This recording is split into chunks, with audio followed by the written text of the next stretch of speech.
To all my Colombian people out there, I just want to wish you guys a happy Independence Day. I love you all.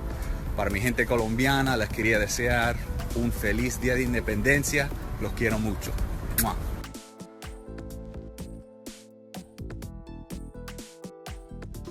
He is so handsome. You did good, girl, Rachel. They are so adorable. What's up, my Vina loves? It's Miss Vina D coming to you all from Vina Entertainment News. So let's go ahead and jump right into it. I know that this was hot topic yesterday and all of that, but I'm going to be very honest. I didn't post about it because I didn't get a chance to watch the final, episode. And although I've seen episodes here and there, I did not want to post and give my review of something that I did not see and just throw a, fake story out there. Congratulations, just for views. I really wanted to watch it and see everything before coming on here and talking about it. So let's go ahead and jump right into it. Congratulations to Rachel, Lindsay, and her fiance, Bryan.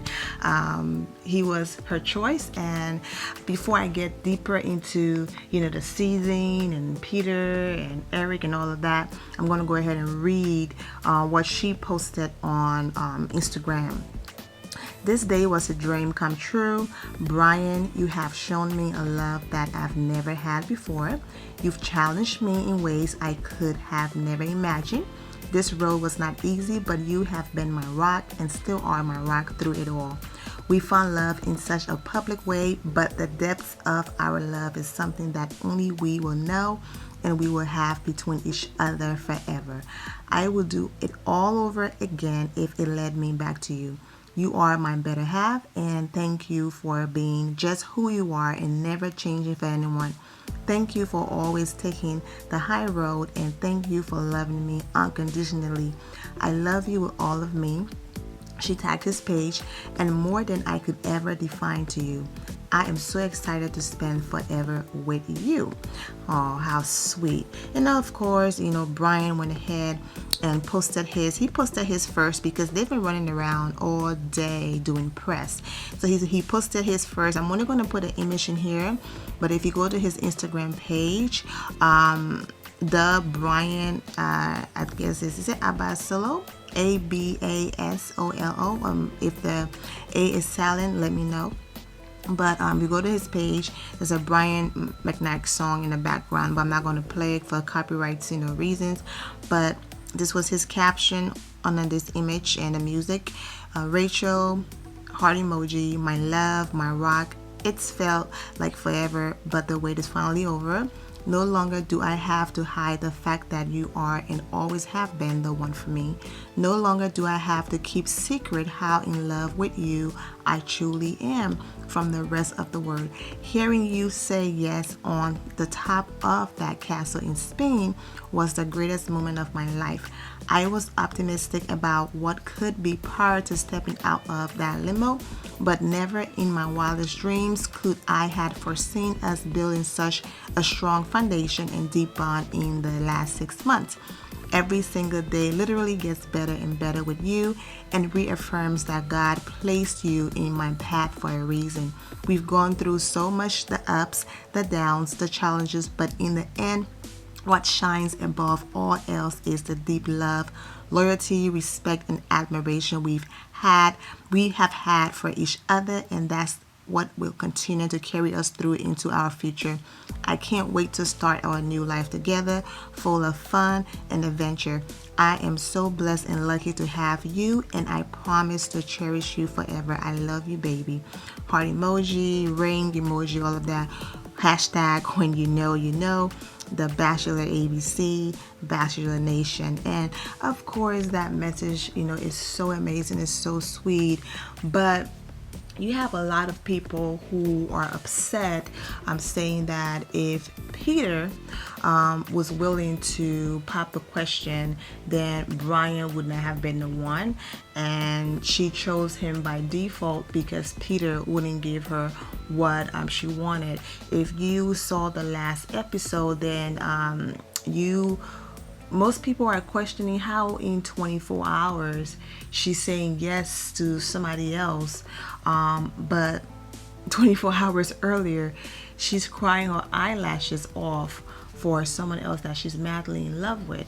One of the things that she said during the episode that really stuck with me was she said that she always gravitates towards chaotic relationships, complicated relationships where she want one thing and the person doesn't want her, doesn't want what she's looking for, because then that is going to give her a reason to run, and at this point in time in her life, she's looking for love, she's looking for true love, and she's looking for a relationship, and she wants to accept the fact that yes, ups and downs happen, but that love is beautiful, and that yes, someone is out there to love you and cherish you and treat you, in an amazing way. And love does not have to be complicated. And that's what she's gravitated towards. And that's the reason why she decided, you know what, that stops now. Because yes, okay, she loved Peter and they had a strong bond and all of that. But they wouldn't have last because she wants to be a wife. She's marriage ready. So they would have had countless of arguments about wedding stuff, and he would have eventually gotten sick and tired of it, that every 2 seconds she's talking about, but what's taking so long, why you won't propose to me, the same conversation they had on the show, and they would have broken up anyways. And so I commend her for stepping out of chaos and drama and allowing someone who truly loved her and loved everything about her to come in and just provide that for her. I am hoping also that she feels the same way, and I'm hoping, because just don't get a ring because you want a ring and all of that. Make sure you're in love with a person. That's what you truly want. So for that, I say congratulations to them. The live episode was very intense, especially when Peter came out. Let's go ahead and talk about Eric for a moment. It took Eric a little while to get to where he got to with her, but she felt like, as much as they had chemistry, he was amazing, he just wasn't the one for her. And he was very gracious in his exit, and when he left, he was just, his kind words, very respectful. Even when he came out to talk to her, it was just beautiful. And then Peter came out, and I commend Peter, man, for staying true to himself and not rushing into a marriage. It was painful to watch when it felt like he was almost being forced to make a decision and do something he did not want to do. Yes, someone could love you, someone could see a future with you, but they still have to go through that journey with you to then realize, is this person really the one? You could meet somebody and you could be head over heels and everything just look beautiful and peaches and cream, and your wind is blowing your hair and everything is just amazing in life, but you want to get to know that person, and you want to, travel and do things with that person to really know that, is this just a fantasy or is this real? So I commend Peter for sticking to that, and in as much as it hurt and it was very interesting to watch, I commend him for sticking to what he believed in and not rushing into a marriage or, getting down on one knee just to please her. So with that, congratulations to Lindsay. I'm going to talk about her looks. This red look, of course, her look on the show, she looked beautiful and all of that. And then she had this white outfit on, and they're, going through New York and all that. But this red look was my favorite. Red is my favorite color, if you didn't know already. My intro, I have red in it. She just looks stunning. Red just does something amazing against, a darker complexion. But when she was on live with Kelly and Ryan is now the new co-host. Kelly wasn't there, Rita Ora was there, and Ryan had said to her that, hey, a fan wrote and saying that, you settled, you just chose Bryan because he was the one willing to give you a ring. And she said that, I'm 32 years old, single at 32. If I was desperate and someone who just settled, I would have settled a long time ago. I wouldn't be 32 years old and single and looking for love. I don't settle, and that's the reason why I'm 32 and single. So that's what she responded to. But speaking about Peter, this is what he said. Being the head of all this, being in Rachel's position, as I saw her go through it throughout the entire time, was a lot of pressure. You are the face of a franchise. You are the face of an entire population of people who love the show, and I love people on it, and that's hard.